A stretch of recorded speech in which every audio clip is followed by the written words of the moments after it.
Pregame.com. Pregame.tv breaking down the Denver Broncos over under 11.5 wins. Slight vig to the under now, minus 120. Before VR and I get to that, I've got to mention, every time I watch a baseball game, I see something that I've never seen before. And I got to tell you about this play I saw. Give it to me. Top of the 13th inning, Cubs. Of course, it's the Cubs. 0-0 San Diego. They've got no business paying over in extra innings that team. I got live wagering. I got under 1.5. Okay? The Cubs get the bases loaded and nobody out. They bring the infield in, all right? Left-handed hitter, big boy. Chops a hard ground ball to first base. I've never seen this before. After he swings, he falls on his face forward.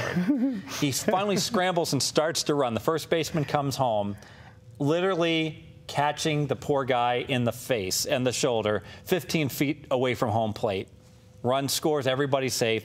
Game goes over 1.5. I have never seen this before. You know how they got that little box? Yeah, you got right to be after in the foul territory because you can't obstruct the throw. Yeah, you get called out.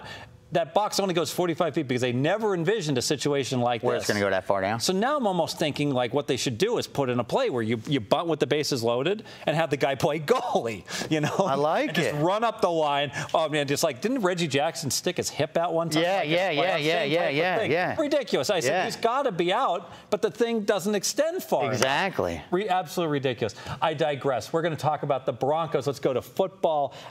Clearly the best team in the AFC. Unless, do you agree with that? Do you think there's anyone else who might be better? Before this, on paper, before the Von Miller incident, you know, on paper, I will give the nod that the Broncos are the best team in the AFC. With the problems the Patriots are having, I'll concede that.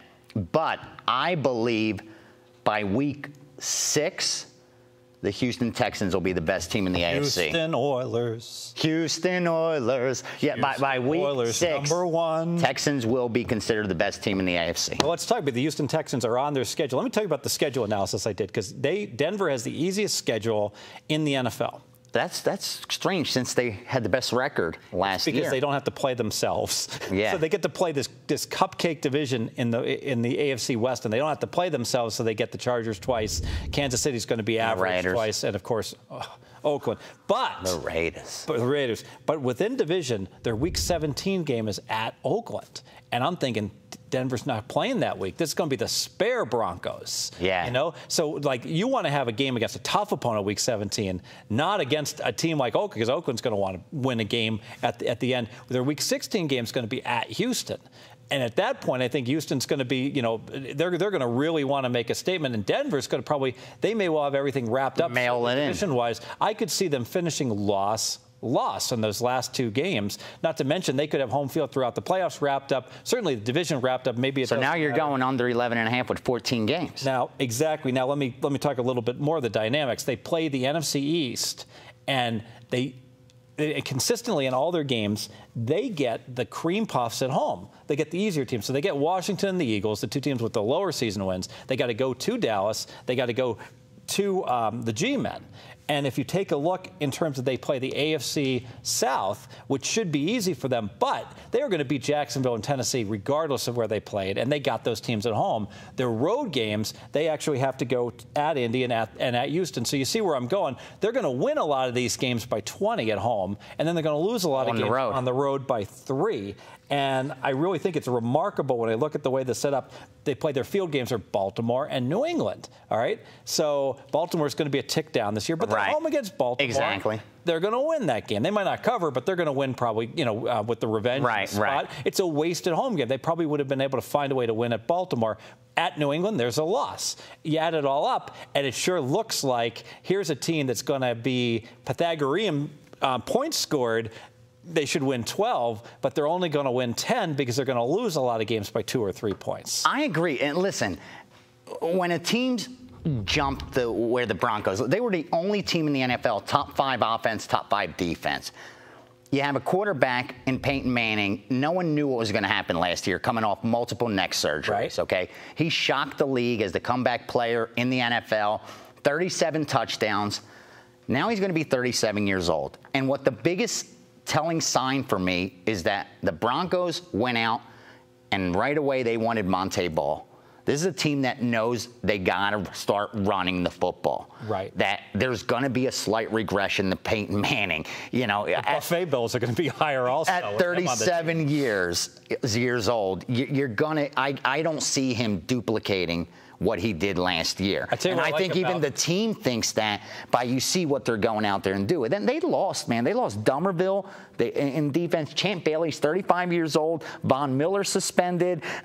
Bannon and Brookings, they're gone. They've lost some talent on the defensive side of the ball. And with Wes Welker, do you think they do have receivers, 2,000-yard receivers before Wes Welker? Yeah. Do you think New England was dumb enough to let him go if he was going to be a superstar? No. They know something. Exactly. They have to know something. I agree with that. I 100% agree with that. They were not going to let him go like that. And Denver, listen, they already had 2 1,000-yard receivers, you know, in Thomas and Decker. And now they got a third, okay? They're going to be loaded there. We get that. But unless you're able to run the football, because we saw that with the New Orleans Saints last year. Drew Brees, best quarterback in the NFL, hands down, I believe. Everyone's going to say Brady. They're going to say Manning, whatever. I like Brees. I'm a fan. Call it what it is. But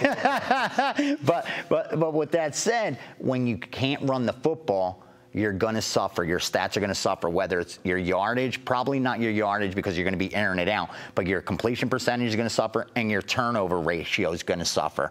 And I think that's where we're going to see a regression with Peyton Manning. If you turn the ball over, there's that opportunity to lose those 2- and 3-point games that you touched on. So I agree with you. I think betting that this team's going to go back and win 12 games, I got to be getting a good plus money to bet it. Yeah, and I think also we talk about the Super Bowl hangover, and in many ways that loss to Baltimore kind of was a Super Bowl hangover situation that's got to be hanging over their heads all year. One thing about Monte Ball I want to mention, and this drives me crazy in college football, I love the way he would score a touchdown, just flip the ball to the left and sprint back to the sideline.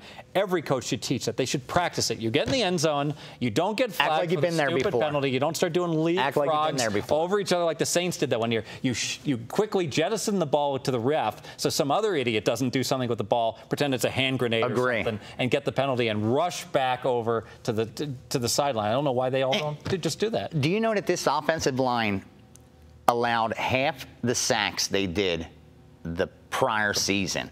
And when I looked at it, I couldn't justify it. And I compared it to baseball.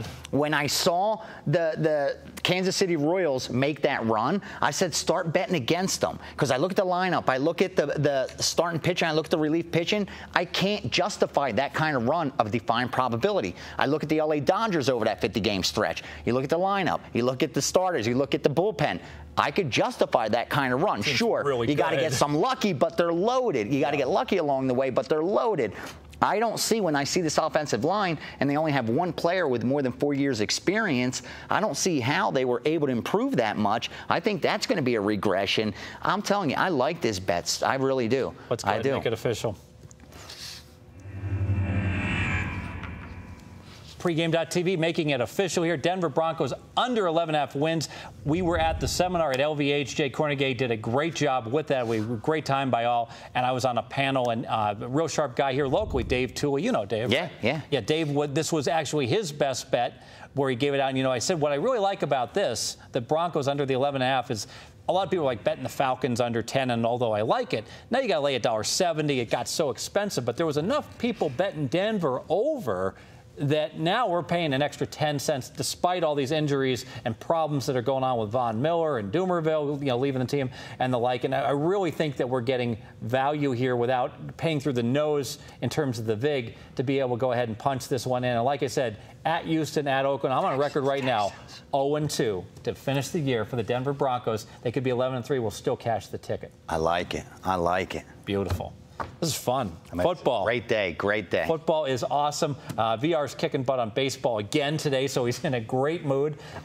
We have one more game to be breaking down, one more team. We're going to talk about the Washington Redskins. RG3. I have a prop bet on this. How far will the Redskins go in the playoffs?